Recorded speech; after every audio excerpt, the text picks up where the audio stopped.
Welcome to Maytrack. Let's review the hours of service, HOS rules, for property carrying drivers as mandated by the FMCSA. Let's take a quick look at the hours of service rules for property carrying drivers. 1. The 11-hour driving limit. Drivers can drive for up to 11 hours, but only after taking a full 10-hour off-duty break. 2. The 14-hour on-duty limit. Drivers can't stay on shift beyond 14 hours after going on duty. Once you're on duty, your 14-hour clock starts, and it doesn't pause, even if you take breaks or go off duty. After 14 hours, your on-duty time is over, and you can't drive until after a 10-hour reset. Third, 30-minute driving break. Drivers must take a 30-minute break after 8 hours of driving without one. This break can be any non-driving status. 4. 60 or 70-hour limit. Drivers can't drive after 60 hours in 7 days or 70 hours in 8 days, unless they take a 34-hour restart. Fifth, sleeper berth provision. Drivers can split their 10-hour rest into two parts, if one part is at least 7 hours in the sleeper berth. This only applies if your truck has a sleeper cabin. 6. Adverse driving conditions. If bad weather or unexpected delays occur, drivers can extend both driving and shift time by up to 2 hours. 7. Short haul exception. Drivers operating within 150 air miles may use the short haul exemption if they return to the same work location within 14 hours, don't exceed the 14-hour duty limit, and still follow all regular HOS rules. Now that we've covered the basics, let's dive into a more detailed explanation of each rule. 1. 11-hour driving limit. After taking 10 consecutive hours off duty, a driver may drive for up to 11 hours. This ensures the driver is properly rested before operating a commercial motor vehicle. Once the 11 hours are reached, the driver must stop driving and take another 10-hour break. 2. 14-hour limit. Drivers may not drive beyond the 14th consecutive hour after going on duty, following a 10-hour break. It's important to note that the 14-hour on-duty clock doesn't pause, even for breaks, naps, or off-duty time during the shift. Once 14 hours pass, driving is no longer allowed, even if the full 11 driving hours weren't used. A new 10-hour break is required before starting a new shift. Third, 30-minute driving break. If a driver is driven for 8 cumulative hours without a break, they must take one that's at least 30 consecutive minutes. This break can include any of the following: off-duty time, sleeper berth time, or on-duty, not driving time.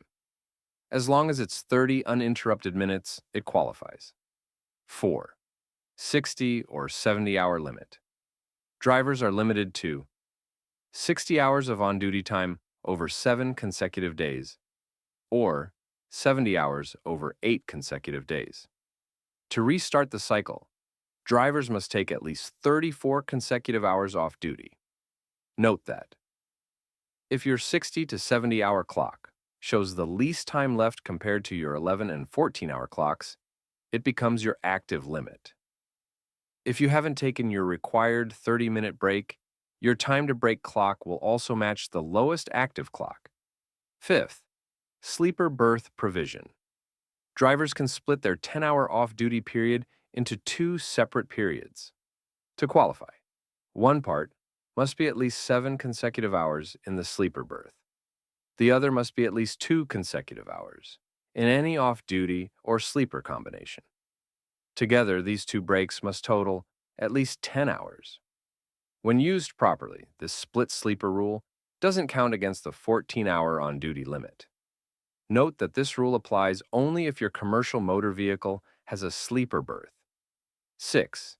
Adverse driving conditions. If a driver encounters unpredictable delays, such as bad weather, road closures, or traffic, they may extend their 11-hour driving limit and their 14-hour on-duty window by up to 2 additional hours. These conditions must be unexpected and could not have been known at the start of the shift. This rule helps drivers reach a safe place legally and safely. 7. Short haul. Exception. Drivers operating locally may qualify for the short haul exemption. If all of these are true, they still comply with the standard 11, 14, and 60, 70-hour rules. They operate within a 150 air mile radius, about 172.6 road miles. They return to the same work location within 14 consecutive hours. And they take at least 10 consecutive hours off duty before starting the next shift. When all conditions are met, drivers can use the exemption and avoid maintaining detailed electronic logs. Now let's see how different clocks work together. Understanding how your clocks affect available drive time is key. 1. When the 60-70-hour clock is the lowest. If this clock shows the least time remaining compared to your 14 and 11-hour clocks, then your overall drive and duty time are limited to what's left on that clock. If your 30-minute break hasn't been taken, the time to break clock will also match it. 2. When the 14-hour clock is the lowest.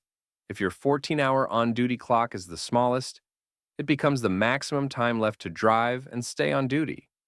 Again, if the break hasn't been taken, the time to break clock will match it too. In simple terms, whichever clock shows the least time remaining becomes your overall limit. And if the 30-minute break hasn't been taken, the to-break clock will match that of the lowest clock.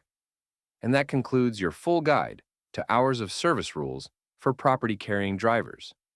Understanding the FMCSA HOS rules not only helps you stay compliant, but also safe, rested, and efficient on the road.